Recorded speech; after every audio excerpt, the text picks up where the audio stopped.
and Jamesie O'Connor. You're there now, Jamesie? There now, Joe. Good man. So we're kicking off this Saturday, Nolan Park, Kilkenny against Dublin, and then on Sunday Galway will play Carlow at Pearse Stadium at 3 o'clock.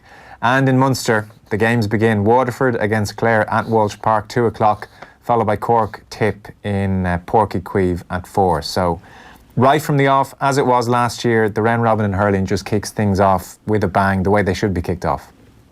Yeah, and I suppose we're all anticipating that this championship is going to pick up where we left off last year, Joe, where, you know, we had it all really. We had excitement, we had intrigue, we had injuries, you know, and really just, as you said, from the word go last year, I mean, I think the championship really delivered. And, you know, I suppose Nolan Park, Saturday night, Kilkenny depleted with injuries, some massively important players not going to be available, and Dublin will probably never get a better chance to take a huge scalp.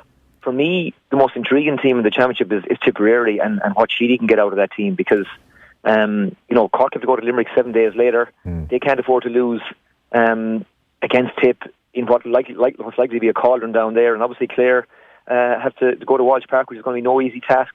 Waterford home advantage and keen to make it pay. So, you know, it's the only game that maybe, you know, looks like a, you know, we know the result is Galway and Carlow on Sunday. But I mean, Carlow would be, you know, trying to give a good account of themselves, and they'll try to remain as competitive for as long as they can. But the other three games, really, you know, trying to pick the winner, Joe, is no easy feat, and that's a great way, I suppose, to start the campaign. It sure is. Just to take a broad look for a moment, in Limerick winning the league and following up on the All-Ireland success, if you take out Kilkenny, the first team to back up Liam McCarthy since Galway 30 years ago. And John Kiley kind of just said, look, you're either at it or you're not. And that is our attitude to every competition we enter. It was a really impressive showing from Limerick. The semi-final matchups last year, Cork against Limerick, Clare against Galway. Who are the top four teams in the country this year? Well, Limerick certainly on you know, the form we've seen to date, you know, are there on merit. Galway, you'd imagine, you know, should be able to get out of Leinster, even, you know, without Canning, and they'll hope to have him back, and they're going to need him back for the latter stages. But you know, they're certainly the top two. After that, Joe, you know, Kilkenny, if they had everybody available, would probably fancy their chances of you know, building on last year. You'd imagine again that, you know, Cody will find one or two more faces. You know, Adrian Mullen has been a top class colleges player, minor for Kilkenny, had a great club campaign with Ballyhale. But the injuries have a real game changer there. For me, probably Cork and Tip. Now that's, you know, my own county. You know, given how close they were last year when they were the width of the post but in the final against Limerick, and would have fancied their chances maybe against Limerick had they made it there. Yeah. But as I said, the opening game, Joe, between Cork and Tip, for me is, you know, the most intriguing game, because if Tip can, you know, recapture what they had a couple of years ago, they have the forwards, they have the match winners all over the field, and with Mark Keogh, Jake Morris stepping up to add to that forward line of John McGrath, Callan, Bubbles. Yeah. You know, they have just genuine quality, and if there's enough pace and legs in that team, or if they can find a way, you know, to negate maybe that perceived as lack of maybe athleticism in the field, they have the hurlers and they have the shooters, and you know, with Damon O'Shea, Tommy Dunn, Sheedy, Regan, it's a quality backroom team that know what winning championships and know what winning big games is about. So for me, can Cork recover from the bitter disappointment of last year? Because, Joe, I think if they'd beaten Limerick, I think they'd have you know, won the All-Ireland. I think they'd have beaten Galway and had too much for them in the final. So that to me is just really, as I said, the game of the weekend. And I mean, that's given what Clare and Waterford will be like in that cauldron on you know, on Sunday, and what Nolan Park is going to be like. That's saying something. But I'm just so intrigued to see what can Tipperary bring, because if, as I said, if they come out of Porky with a victory, they will be a force to be reckoned with. And obviously Cork, then it's back to the wall stuff 7 days later, going to the Gaelic grounds in Limerick, you know, opening their campaign at home. Yeah, it really is. This first game between Cork and Tip will decide so much. Cork, as you said, will travel away to Limerick in round 2, so they could suddenly be out of this thing effectively after the first 2 weeks. Tipperary will host Waterford in round 2. Interestingly, of the 5 sides that lost their opening games in last year's Munster and Leinster round robins, only Clare managed to make it to the All-Ireland series. So, you know, everybody's looking at Tip and Cork, and you have both of them in your top 4 in the country, and yet one of them will be under massive pressure right from the off. So those kind of stakes make it very intriguing. We're expecting between 25,000 and 30,000 fans for the game. Let's dig into the Liam Sheedy factor. 2018 was a horror show, obviously, and Sheedy said sometimes maybe our own fans, he said this recently, sometimes maybe our own fans would question our work ethic around the pitch and elsewhere, but we're trying to bring that serious work ethic, and I think all the boys are at that level. There is not one thing I would change about their preparation, which was quite bold talk from Sheedy. He's not a man who openly makes those kind of points, statements publicly, at least. No, I think that reflects, though, Joe, number one, the effort that the players have put in, and number two, how he genuinely feels about the panel at his disposal. I mean, Jake Morris hit the post last year against Clare. If that goal had gone in, it was probably game over, and Tip suddenly have a massive win under their belts, and if they'd sneaked into that third place, which the likelihood is they would have, then suddenly they have 4 or 5 weeks. They go the Limerick route. They have Carlow another week. You know what I mean? You'd imagine to get injuries, injure players back. Get a bit more hurling into the team, maybe a bit of freshness. And it's a completely different story, because even in 2017, I mean, it took a wonder point from the sideline from Joel Canning to separate them. Yeah. And obviously Galway, were deserving All-Ireland champions, but that was probably the game. And if Sheedy wouldn't have gone back, Joe, if he didn't believe there was not All-Ireland in this team. Yeah. And, for the likes of Pádraig Maher, Seamus Callan, Brendan Maher, the older players, Noel McGrath, that have been around since 2009, 2010, they're conscious that, look, the clock is ticking and the opportunities, are running out. And I think Tip will bring a massive, massive challenge to this year's championship. Now, okay, is there enough pace in the team? We're going to get our answer on Sunday, because nobody will ask more questions physically or athletically than Cork do, given the movement of their forwards, given Nash's ability to find space on the puck out. And as I said, that for me it just makes it so interesting, because both of those teams, aren't going to fear Limerick, and like everybody's had a chance during the league as well to see, okay, how do Limerick set up, how do we go at stopping these guys, and I'm sure that Sheedy, has plenty of views on what you have to do to counteract Limerick's strengths. And John Myler, I mean, Cork were 5 points up with time running out, and had Seamus Harnedy put that one away, you'd imagine again it was game over. So they're not far away. Clare beat Limerick last year, so it's by no means a foregone conclusion that Limerick, is just going to romp through Munster and have it all their own way, because that's certainly not the case. And even Waterford, and we've said very little about them, they're in a very, very good spot. Really positive league campaign. Tadhg Burke played very little. Conor Gleeson played very little. They've got guys coming back. And Waterford got a real thrilling from Limerick last year. If they're disappointed in the league final, and Limerick have to go down there to Walsh Park. So that's a game that, might necessarily go Limerick's way either. So, Joe, there's going to be a lot of hurling played and a lot of plots and twists before this thing, finally, I suppose, 3 teams standing, and third place in Munster or Leinster is not necessarily a bad place to be. We saw that last year. Just ask Limerick last year, yeah, exactly. And the league this year, I mean, it always comes with a health warning. This year, especially so in the hurling. Cork won a relegation playoff against Kilkenny, and Tipperary finished 4th. Dublin beat them in the quarter-final by a point. So you wouldn't say they put down a massive marker under Sheedy, but Daithi Regan is with us now. You're there, Daithi? Evening, Joe. Jamesie, how are you guys? Yeah, great to have you with us. So we were just there looking on at the weekend as a whole and looking forward to it, but we just started on Cork Tip at Porky Queeve. There'll be 25,000 plus at the game. And as Jamesie says, Liam Sheedy's not gone back there just to hang around for a couple of months. He's gone back there because he knows there's something in this team. Well, he has, but he hasn't had a good start to it, let's be fair. And how much do you read into the start, Daithi? Well, I don't believe the addition of Eamon O'Shea halfway throughout the league was part of the plan at the start of the year. That's a personal opinion. Yeah. Liam Sheedy knows the answer to that, and Eamon O'Shea knows the answer to that. But if it's a case that it wasn't part of the plan, and he's brought him in as an act of, maybe desperation might be considered too strong a word, but arguably, if it wasn't part of the plan, you could describe it potentially as a bit of an act of desperation. Because if it wasn't part of the plan, if I was Tommy Dunn, I'd be nonplussed, to be honest with you. I think they had a disappointing league campaign.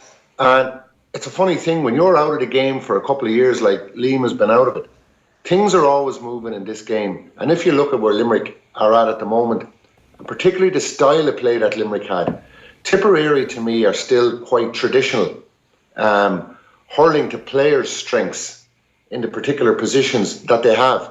Whereas Limerick, it's very much systematic from the time I watched very, very closely last year's stats on their puck outs, etc. The closest Limerick players to a landing puck out within 20 to 25 metres, they all sprint en masse to the breaking zone. If the ball is caught, fair enough. But if not, Limerick players are converging en masse. And I was reminded of listening to your show the other night about the guy that you had on with Liverpool in relation to the throw-ins and the percentage of retained possession within a particular period of time from the time the ball is thrown in. The concept of what Limerick do is all about possession. And the more you have the ball, Joe, and the more the stats show that you have the bulk of a possession, the greater the opportunity for you to have more scoring opportunities. And I just think that Tipperary are operating still, that there's a lot of good players there. We won it in 2016. Those lads are there. I actually think it's moved even on again further. I think Limerick have taken it a level further. And I think that Liam Sheedy is probably a bit reticent to start bringing in new styles of play. And I think by bringing in Eamon O'Shea, what he's doing is he's surrounding himself with as many brains, with as big a brains trust as he can to try and figure this thing out. Yeah. Because what he saw in the league, I believe that Liam has looked what he saw in the league and has figured what we've done in the league and the way we're playing, it's actually, I think it's dawned on him. It's not going to win an All-Ireland final. So I think he's surrounding himself with good people. I'm not for a second doubting Eamon's ability, but I do think it's a matter of desperation. Okay, interesting point. What about that, Jamesie? I think the word I think out of Tipperary was that Sheedy had a pat beaten to O'Shea's door all winter long, and finally got his man. And I think it's more just I think of a pair of eyes that he trusts. I think that the players trust it. I mean, I think that even in 2016 he wasn't involved, but his fingerprints were still all over that style of play.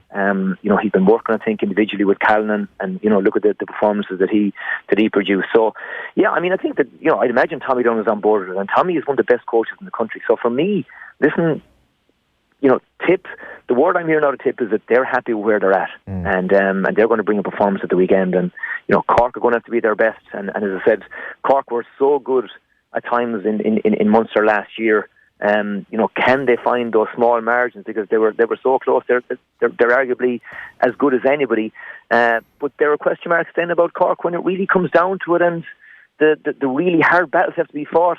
That those doubts, maybe those question marks, maybe still remain about them. Yeah, and just the last one. What about Daithi's point that the game is changing so much that the likes of Sheedy and O'Shea are going to have to reinvent things in a big way? Well, I think what Limerick do isn't too dissimilar to what to the way Kilkenny played in some respects a number of years ago. I mean, the half forward line are absolutely pivotal. I mean, they have three huge men, but they play very, very deep.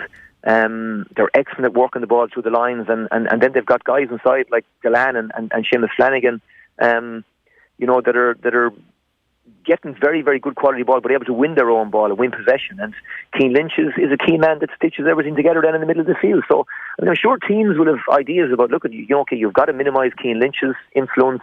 You've got to maybe go man-to-man in the half-forward line, because a lot of teams, the half-back line wants to sit. You don't want to get dragged 80, 90 yards from your own goal. But there were times this year, I think Cork did it to Limerick in the league, where they really pushed up and, didn't allow Hagerty and Tom Morrissey or Dan Morrissey and these guys to get their heads up, pick out these passes to Galan and to Flanagan, the inside in the inside line. So, teams will. It's changed, yes, but it hasn't changed that much. And Tip will still believe that, listen, they have the forwards who've got good hurling instincts, who make good decisions on the ball, and if they have the firepower. The questions maybe remain elsewhere. Defensively, are they good enough? Will James Barry be full back? Can he hold up there? Is there enough pace in the full back line? Yeah. We'll find out. We'll be a lot like Joe. The one thing about this weekend is nobody knows what's going to happen. No. There's nothing out of the Clare camp. Been really, really quiet. By all accounts, they're happy where they're at, but they won't know until again, 3:30 on Sunday. So for me, as I said, it's really, we can speculate, we can wonder, but we won't know, until as I said, 6:00 on Sunday evening, exactly where the teams in Munster are at and where Kilkenny and Dublin are at after that game on Saturday night. Daithi, we have Waterford Clare as well to look forward to at Walsh Park. An 11,040 sellout. Pádraig Fanning obviously taking charge of his first championship game. They had no home advantage last year. They were struck down with injuries. There was a sense that the team were maybe a bit knackered from the run at the All-Ireland the year before. And so they've emerged here, league final. They were badly beaten by Limerick, and they put 31 points on Clare in the league quarter-final back in March, which just adds to your general sense that the league comes with a massive health warning, especially this year. What about Waterford Clare then? Excuse me, I think it's a fascinating game. I'm really interested when Jamesie is saying there, because it reminds me of the word from this camp and the word from that camp is they're moving well and things are going well. You hear so much positivity coming out camps at the start of the year. You think, oh, sure, any one of 7 or 8 teams can win it. Is any camp not moving well at the moment? Well, the word is usually all positive. I mean, I'm here. We one of the Offaly guys working with us, and I reckon the only ones who get anything out of him could be the Gestapo, to be honest with you, because he doesn't even want to answer, like, what do you generally eat in the morning and what do you eat at lunch? He's so coy, he doesn't want to tell you anything. And it's a sign of where it's at now. I mean, when guys are terrified to tell you absolutely anything in case you repeat that or flying it down in training or something. Declan Pilkington always used to say, so what? Who cares if we're going well? Let everybody know that we're going well. If we're winning games behind closed doors or we're winning challenge games, let them know it. Let your opposition know it rather than, well, we're carrying injuries.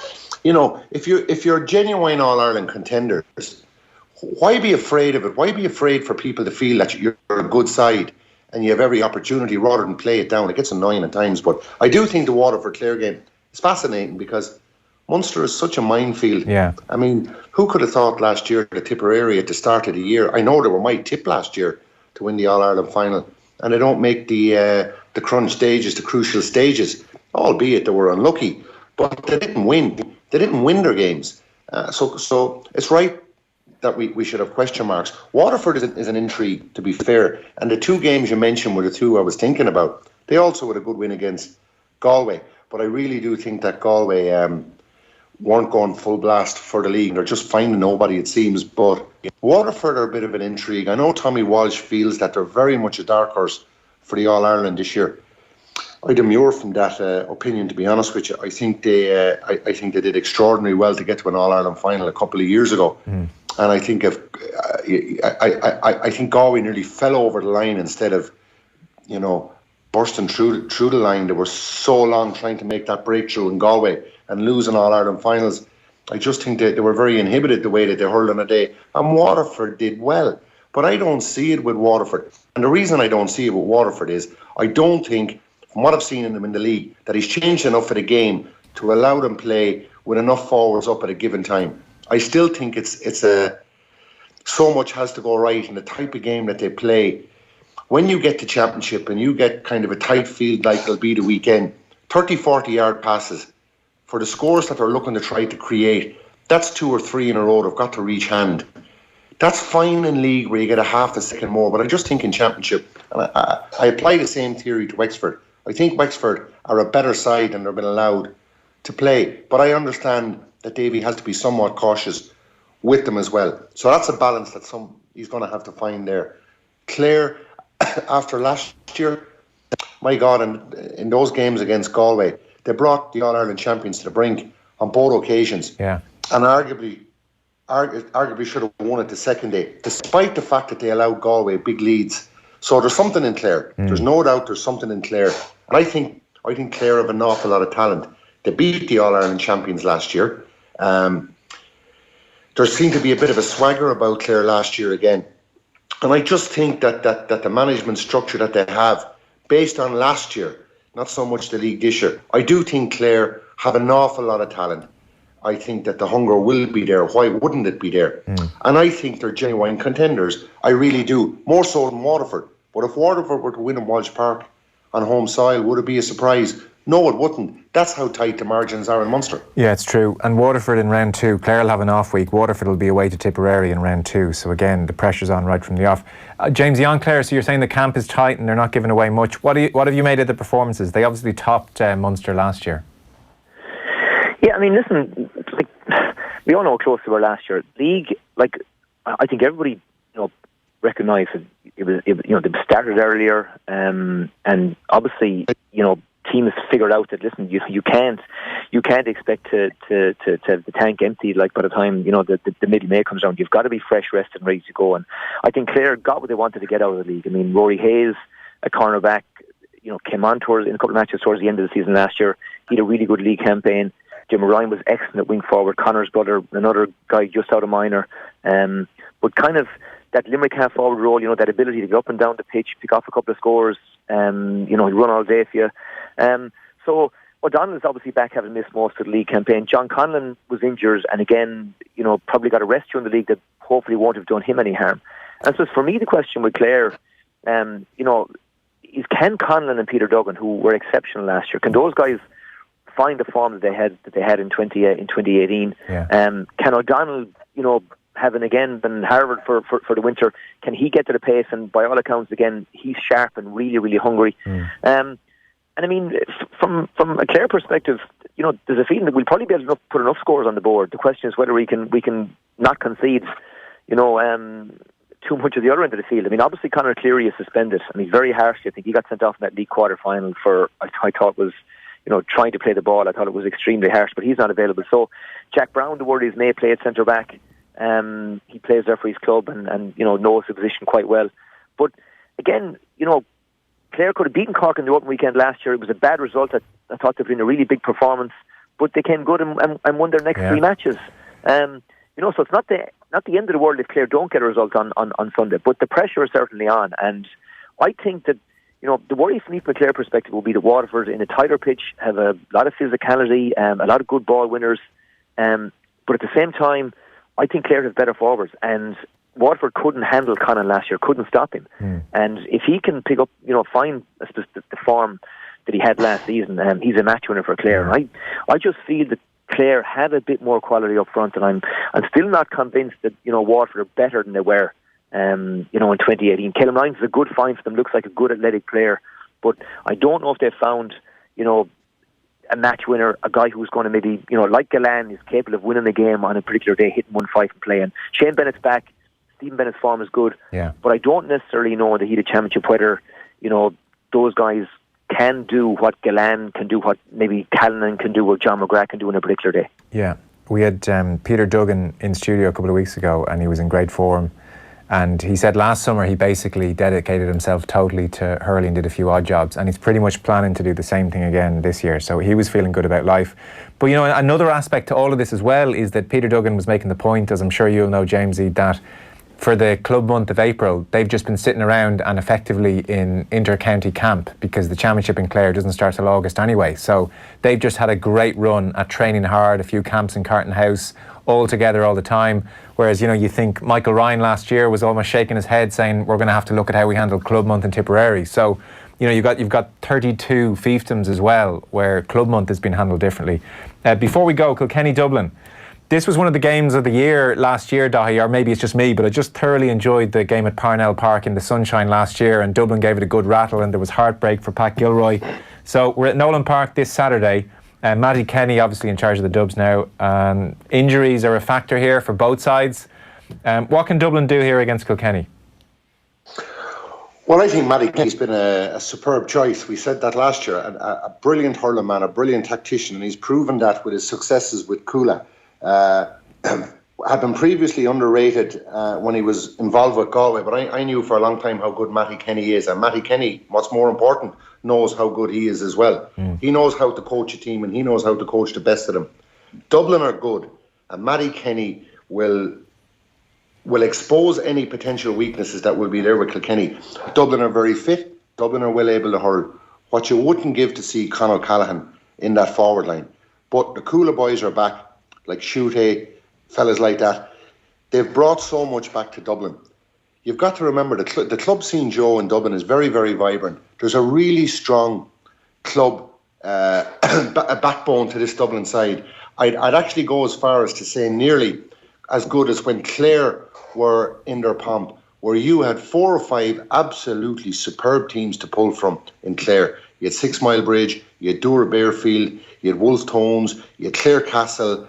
All of these teams. Now, if you can pick 3 or 4 absolutely top-class players from every one of those very strong clubs, then you've got the backbone of a serious team. That was the spine that drove Clare for many years. Brilliant players from brilliant clubs. Now, I think the Dublin club scene has been very, very competitive. The difficulty Dublin have, and we regurgitate this every time it comes up, is the amount of players nearly that aren't there, Joe, because of their commitments to football. You could look at young Boland that's there, like he's a super footballer in with the Dublin footballers now. Again, not with the hurling. And there's been numerous players like that they've lost.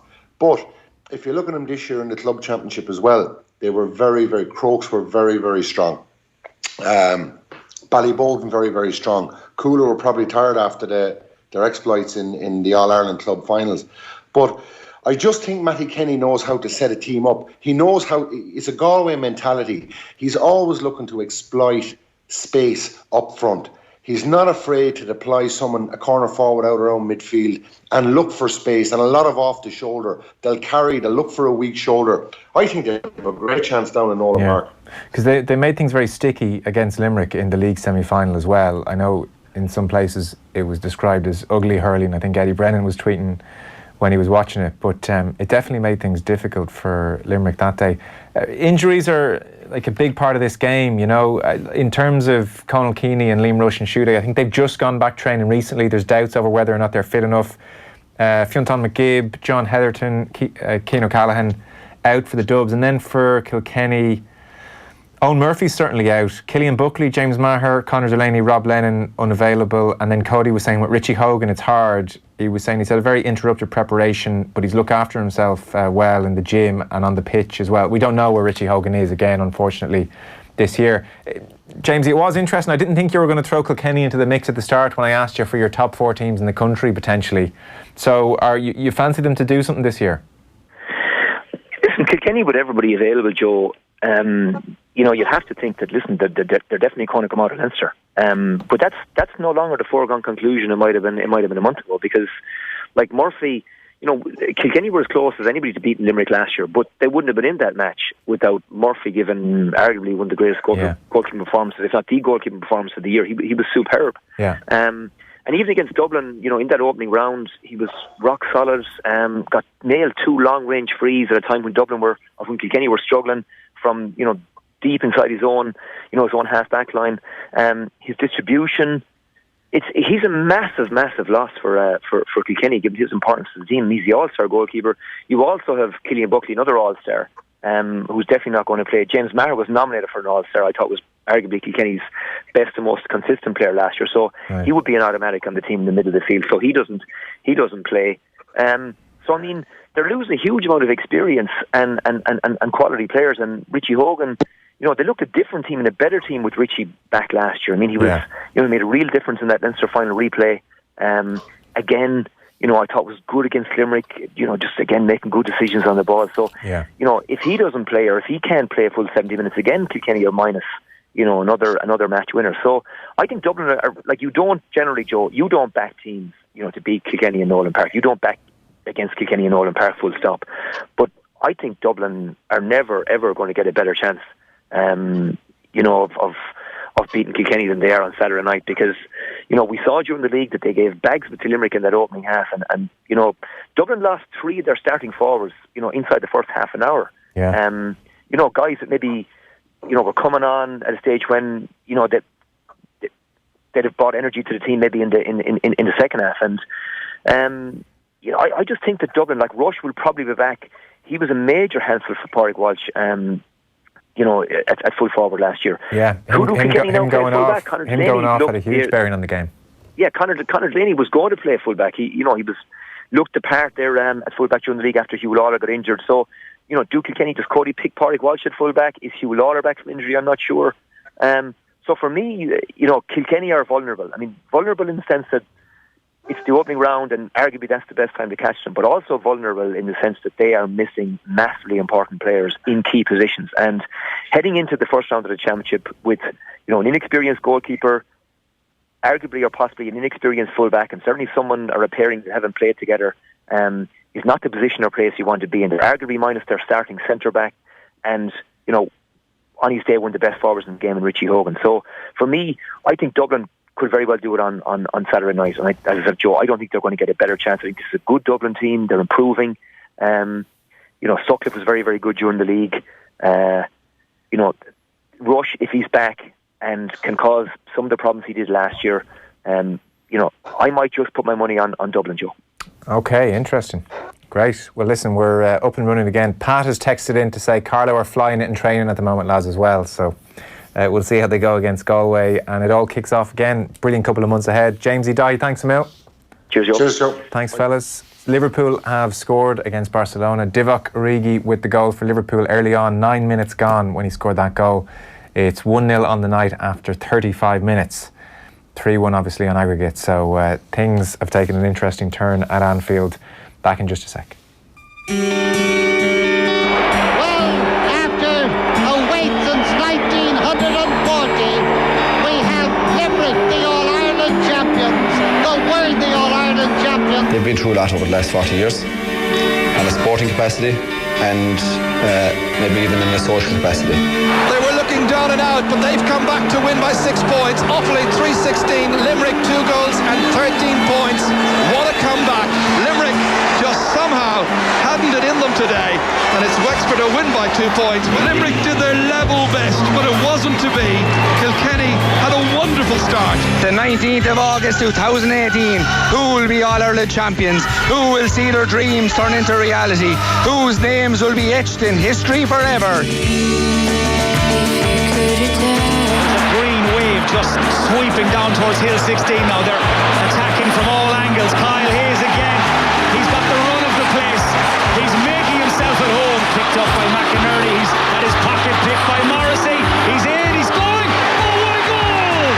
Tom Morrissey with an absolute classic. Mistake by Toohey. Seized on by Peter Casey. He's got a man inside. It's Dowling who wants it. Gets it. Dowling! That's it! Shane Dowling delivers again. I thought we were home and hosed, and credit to Galway, they came back into it and thundered into it. Joe Canning really led the way there, but Canning! Oh, it's a goal! 27 goals for Joe Canning, and this one is worth its weight in gold. just the last couple of minutes, the last 8 or 9 minutes was just the worst ever, like from 70 on. I thought it'd never end, and they were coming and they nearly caught us, Between his own 45 and 65, it's going to drop short, but where will it fall? It's in a Limerick hand. It's taken clear. It's all over. Limerick have done it. Limerick have won it, and they get the fairy tale finish after 45 years.